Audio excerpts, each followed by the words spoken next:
Hey folks, Acid from Llama Feed here, and we've got our look at what's in the box with the Compass Atom500. This model's been on the market for a little while, but I just thought I'm going to build one, so maybe some folks would like to have a look at what's in it.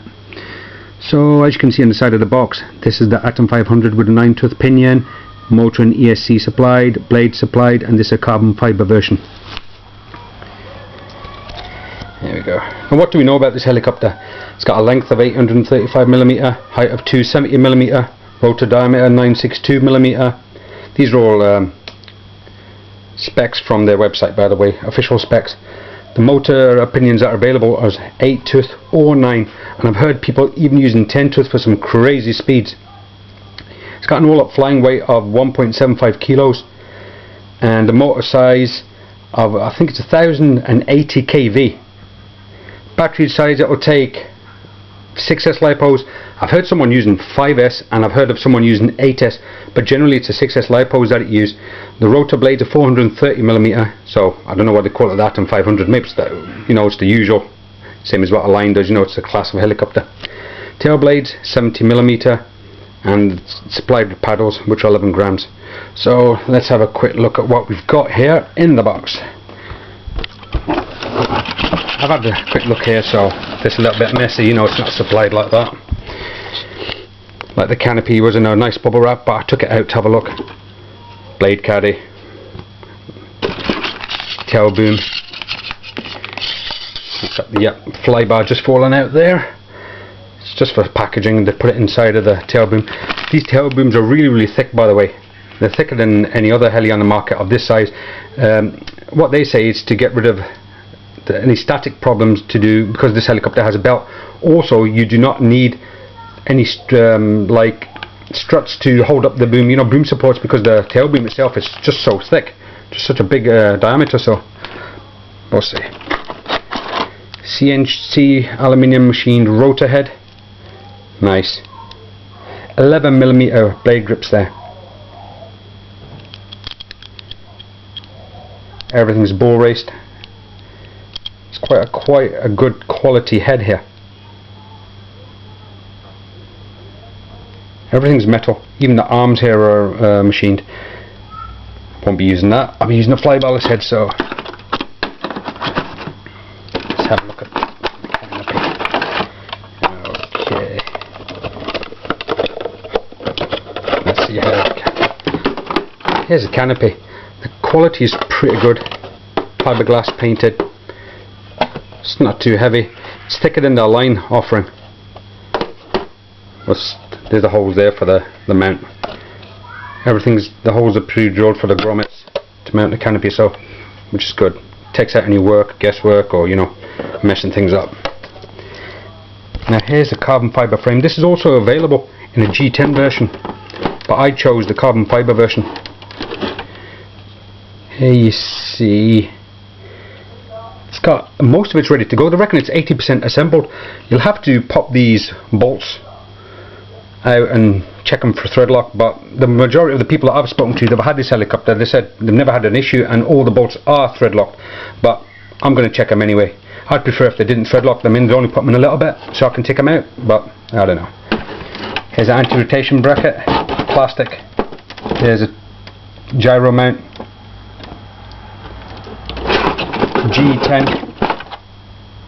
battery tray here. Something interesting here that you'll see. This is where the tail servo mounts here. Right. There's also another hole here on the opposite side. That's the larger hole on one side than the other. That allows you to use a mini tail servo or a full-size tail servo. I recommend you use a full-size tail servo, but the option is there if you want to use either. But for 3D and for harder flying, I'd reckon the full-size tail servo would be used. It's good how they've given you both options here. Here's machined pulleys for the belt tension. It's pretty good here. Here's the alloy bearing blocks. Alloy frame spacers. Here's another one here. Not really much to this. There's the pinion here.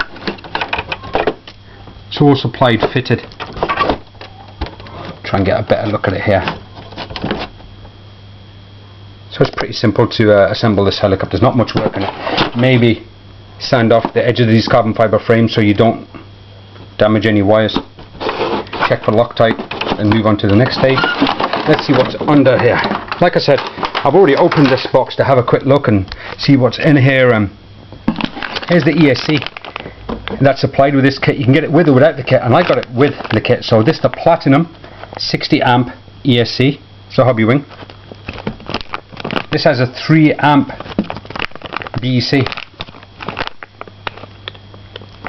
We have that here.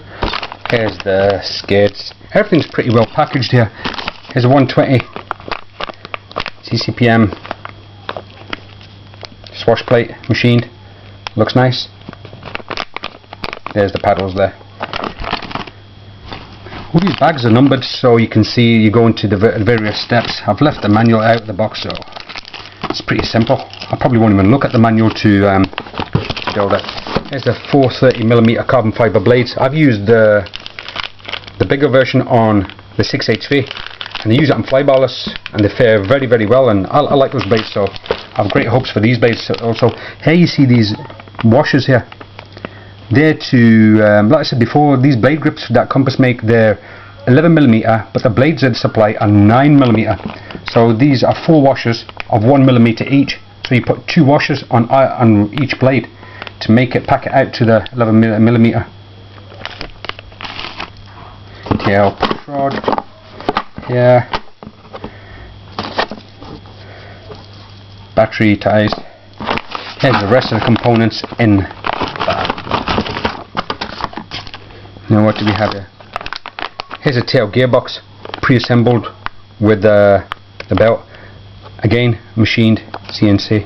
Nice. Here it comes supplied with the servo arms.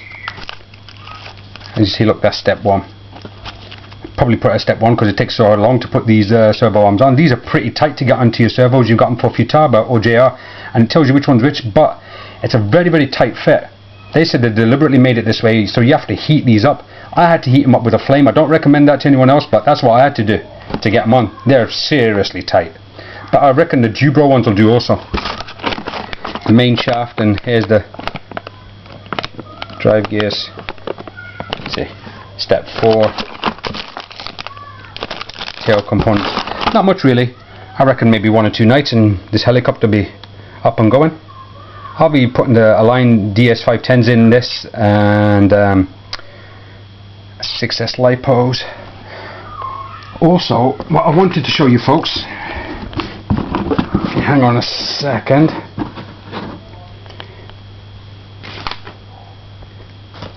is the stretch kit. Now, if you use this stretch kit, these are 510mm blade that comes with it. Everything comes in this kit that allows you to make into the Atom 5.5. No, it's not a 550mm. I don't know why they use that, but it gives you, it's 510mm blades. I think 515 are the longest ones that you can put. But everything's here: the longer boom, the longer belt, the longer blades, and the tail push rod is here, as well as a pinion. With the longer blades, you have to drop down the pinion. Here it is. This is an 8 tooth here. But everything's supplied here, so that could be of use to some folks. Like I said earlier, I'll be using the flybarless head on this. Here it is. Now, I already had this head, but what you could do, if you already have an existing Atom500 or existing 6HV without, that has the metal blade grips, and what you can do is you can buy a kit. The kit consists of just a center section, the hub, with these arms here, not the 4 arms here. So it allows you to use some components from your existing head, which makes it a lot cheaper. Here's the special pitch arms, so you don't have to run any kind of washout there. Just stop this wash plate from rotating. Works pretty well. I use one of these on my 6HP, no problems yet. Here's a wash plate leveler here. Everything's in this kit to get you up and going, and that's what I'll be using on mine. So any other info about this kit? Well, the motor does deserve a bit more of a closer look at. This is the compass motor, and as you see it here on the actual can, I don't know if you can see that, it says 1050 kV. This is the same kind of motor, obviously a lower kV, which is on the 6HV. There's never been any reports of any problems with this motor. It's one of the most efficient in its class. Plenty power. I believe most people don't bother to changing the motor out. You know, as you get some models and that, and you just change the motor, the ESC. But this is a pretty good motor. I've got one of these on a larger motor on my 6HV. Never any issues. So with this, I will be using some new lipos. So if you just hang on a second, I'll go and get the lipos.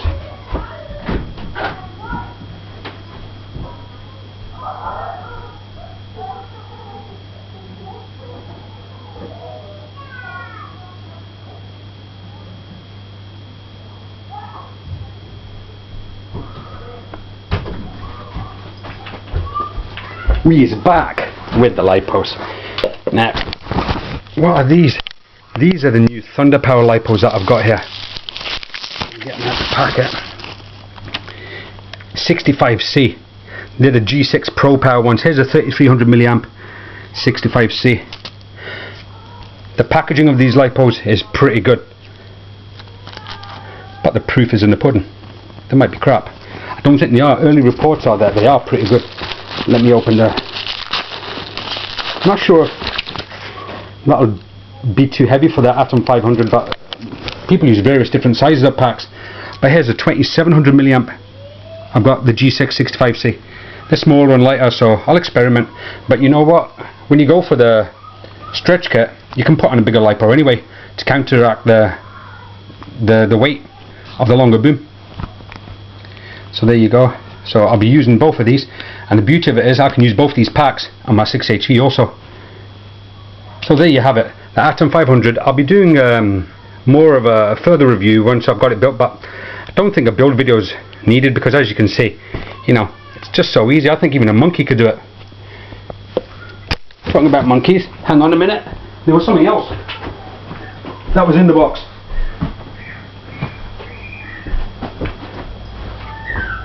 To show you that a monkey can do it, here's what else came in the box. There you go.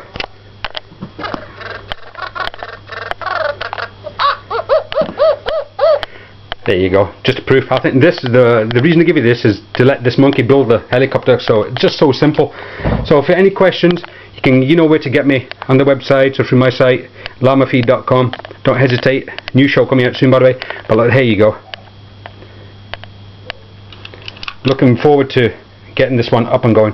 So that's a wrap. Okay, bye.